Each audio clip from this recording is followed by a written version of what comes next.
እቺ ልጅ ከዚህ ቤት መውጣት አለባት። አስወጫትና ሚስጥራችንን ትበትነው ነው የምትይው?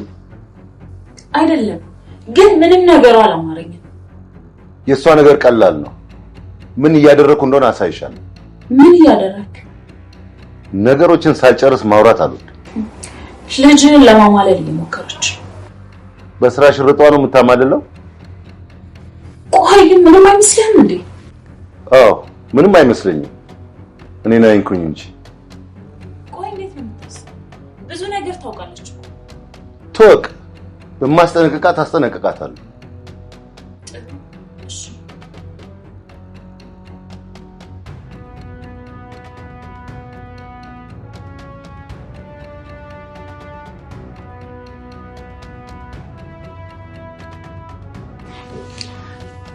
እሺ ትሁት በቃ አትጨናነቂ፣ ሌላ ቀን እናወራለን። እሺ ቢያንስ ከዚህ ወጣና እናወራለን። ቢያንስ እሺ ይሄንን እንኳን ንገሪኝ። እናቴ የት ነው ያለችው? እናቴ ይሄንን መናገር ለኔ በጣም አደጋ አለው። እና ላላውቅ ነው? እዚህ ቤት ናት?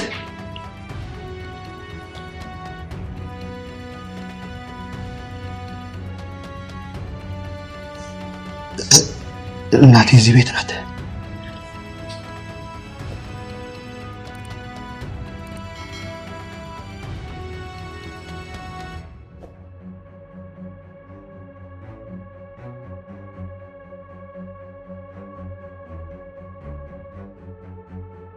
የትሁት አሰሪዎች ገና ከመጀመሪያው እግሯ ከመርገጡ ነበር በማያገባት ጉዳይ በፍጹም እንዳትገባ ያስጠነቅቋት። ነገር ግን ትሁት ማስፈራሪያቸውን ችላ ብላ አሁን ላይ እሷንም ሆነ በአካባቢው ያሉ ሰዎችን አደጋ ላይ የሚጥል ከባድ ውሳኔ ነው የወሰነችው። ለናቲ እናቱ በህይወት እንዳለች ነግረዋለች። በዛም ብቻም አላቆመችም። መኖሪያ ቤታቸው ውስጥ የተዘጋው ክፍል እንዳለችም ጠቁመዋለች። በዛን ሰዓት ትሁት ያላስተዋለችው ነገር ቢኖር በመንገዱ ላይ የሚገቡ ሰዎችን ሁሉ ከማስወገድ ወደ ኋላ የማይለው ገዛኸኝ እሷ አርፋ እንድትቀመጥ ለማድረግ ሲል አንድ እቅድ አውጥቶ እየሰራ እንደሆነ ነው። የቤቲና የትሁት ጸብም ከዚህ በኋላ ናቲ እስካለ ድረስ ማብቂያ ያለው አይመስልም። ይሄ ሁሉ ነገር ሊፈጠር የቻለው ትሁት ከቤቲ ጋር ተጣልታ ወጣ መንገድ ላይ ደግሞ ከናቲ ጋር ቆማ ካየቻት በኋላ ነው። ቤቲ በሰዓቱ ስላወሩት ነገር ማዳመጥ ባትችልም፣ ነገር ግን ትሁት በቀስታ ሁሉንም እውነቶች ለናቲ ዝርግፍግፍ አድርጋ ነግረዋለች። በሰዓቱ ናቲ በፍጹም ሊያምናት ፈቃደኛ አልነበረም። እውነት እንደሆነም ለማረጋገጥ በንዴት ጥሏት ይሄዳል። ትሁትም በፍርሃት ተከትለው ትሄድና ናቲ ባክህ የተናገርኩት ነገር እንዲቆጨኝ አታድርግ፣ ብዙ የማታውቃቸው ነገሮች አሉ፣ አባትህ በጣም አደገኛ ነው፣ ስለኔ ህይወት አያሳስብህም ብላ ታረጋጋውና ቀጥላም በዚህ አይነት መንገድ ችግሮቹን ሊፈታ እንደማይችል ትንሽ ቆይቶ መጥቶ አባቱን ይቅርታ ማለት እንዳለበትና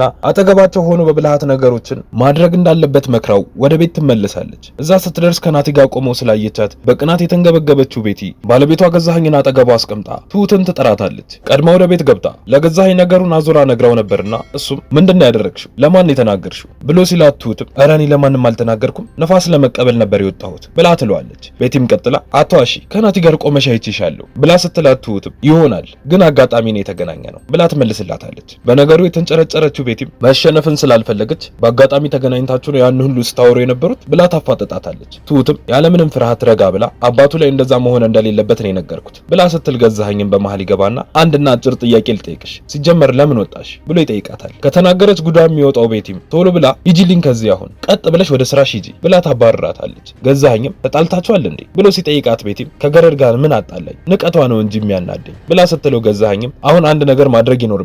ሁሉንም ሚስጥሮቻችንን አውቃብናለች። በእርግጥ ትንሽ ስራ ብታበዛብን እንጂ አትከብደንም። ምን ማድረግ እንዳለብኝ አውቃለሁ።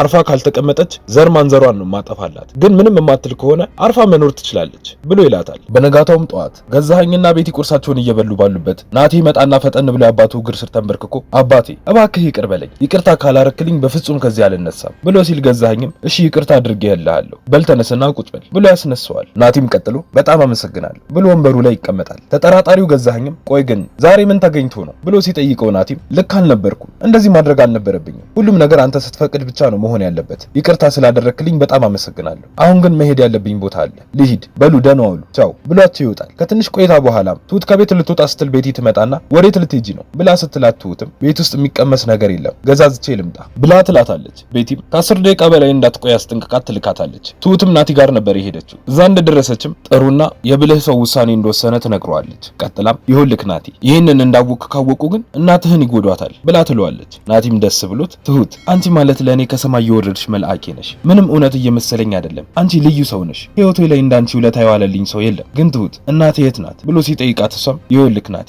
ማወቅህ አይቀርም፣ ግን ደግሞ መረጋጋት አለብህ። በቃ አሁን እኔ ልሂድ ብላ ስትነሳ እሱም በድንገት አብሯት ተነስቶ ጉንጯን ይስማታል። ትሁትም ደንግጣ በፍጥነት ወደ ቤት ትሄዳለች። እዛ ስትደርስም ቤቲ በንዴት እየተብከነከነች ነበር የጠበቀቻት። ቀጥላም የታባሽ ነበር የሄድሽው? ማንን አግኝተሽ ነው የመጣሽው? ይኸውልሽ አንቺ ልጅ የሰላም ህይወት መኖር አልፈለግሽም መሰለኝ። ፉክክርሽ ከኔ ጋር ነው ብላ ስትጠይቃት ትሁትም እባክሽ ቤቲ ተይኝ፣ በሰላም ስራዬን ልስራበት ብላ ጥላት ትሄዳለች። ከትንሽ ቆይታ በኋላም ቤቲ ወደ ውጭ ልትወጣ እንደሆነና ነገር ግን ጸባያ ስለተለወጠ እንደሌላ ጊዜው ዝም ብላት እንደማትሄድ በሩን ዘግታባት እንደምትሄድ ትነግራታለች። ቤቲ በሩን ቁልፋ ከሄደች በኋላ ትሁትም የዓለምን ክፍል ቁልፍ ፈላልጋ ታገኘውና ወደ ውስጥ ትገባለች። ቀጥላም ከላህ አስጨራሽ የቁልፍ ፍለጋ በኋላ ነው የመጣሁት ብላ ትላታለች። ዓለም ትሁቴ በዚህ መጠን ለኔ መጨነቅ የለብሽም እባክሽ ተጠንቀቂ ብላ ስትላት ትሁትም ዓለሜ እያየሁሽ እኮ ደህና ስትሆኚ ተመለከትኩ፣ ግን ደግሞ በጣም ብዙ ጥያቄዎች አሉኝ። አሁን እሱን መመለስ ምትችይ ይመስለኛል። ደግሞ ልጅሽ በህይወት መኖርሽን አውቋል ብላ ስትላት ዓለምም እውነት ናትዬ እኔ እንዳልሞትኩ አወቀ? ግን እባክሽ አደራ ልጄን እንዳይገሉብኝ ብላ ስትላት ትሁትም ምንም አይፈጠርም ዓለምዬ፣ እስቲ ከሰውየው ጋር ለዚህ ያበቃችሁ ነገር ንገሪ ብላ ስትላት ዓለምም በእርግጥ ምክንያቱ በጣም ብዙ ነው፣ ነገር ግን አንደኛውን ልንገርሽ ጊዜያቸው አልፎ የተበላሹ የህፃናት ወተትን አስገብተን እንሸጥ ብሎ አለኝ። እኔ ግን አልተስማማሁም ነበር። ነገር ግን እሱ እኔ ሳላውቅ አስገባና ብዙ ህፃናቶች ነው የሞቱት ብላ ስትላት ትሁትም በጣም ብዙ ነገር እንዳለፍሽ እረዳለሁ፣ ግን እመኚ ሁሉንም ነገር እንወጣዋለን ብላ ስትላት ዓለምም ግን ልጄ አላገባም አይደለ? አንቺ የልጄ ቢስት ብትሆኚ ደስ ይለኛል ብላ ስትላት ትሁትም እሱ ይደርሳል፣ ዋናው የእናንተ በሰላም መገናኘት ነው። አሁን ቤቲ ሳትመጣ ልውጣ ብላ ትላትና ትወጣለች። የዛን ቀን ማታም ገዛኸኝና ቤቲ መኝታ ቤታቸው ውስጥ ሆነው ናቲና ትሁት ደግሞ ሳሎን ውስጥ ተቀምጠው እያወሩ ነበር። ናቲም ቀጥሎ ትሁት ካንቺ የተሻለ ከጎን የሚሆን ሰው አላገኝም፣ ይቅርታ አሁን ትክክለኛው ሰዓት ላይሆን ይችላል፣ ግን አፍቅሬሻለሁ እና ምንም እንድትይኝ አልፈልግም ትሁት፣ እንድታስቢበት የዛሬውን ሌሊት እሰጥሻለሁ፣ ግን አይሆንም እንድትይኝ ሳይሆን እንድትረጋጊ ብሎ ሲላት ትሁትም እሺ በቃ እናወራበታለን ብላ ወደ መኝታ ክፍሏ ትሄዳለች። በነጋታውም ጠዋት ነው ናቲ አጥብቆ እናቱ የት እንዳለች ትሁትን ሲጠይቃት ያለችበትን ክፍል የነገረችው። በቀጣይ ምንም የሚፈጠር ይመስላችኋል? ሐሳብ እንዲሁም አስተያየታችሁን ኮሜንት ላይ አጋሩን። የምንለቃቸው ቪዲዮዎች ለብዙ ሰዎች እንዲደርሱም ላይክ እንዲሁም ሼር ማድረግ አትርሱ። ቪዲዮዎች ሲለቀቁ በፍጥነት እንዲደርሳችሁ የደወል ምልክቱን መጫን አትርሱ። በቀጣይ በሌላ ክፍል እስክንገናኝ እስከዛው በሰላም ቆዩ።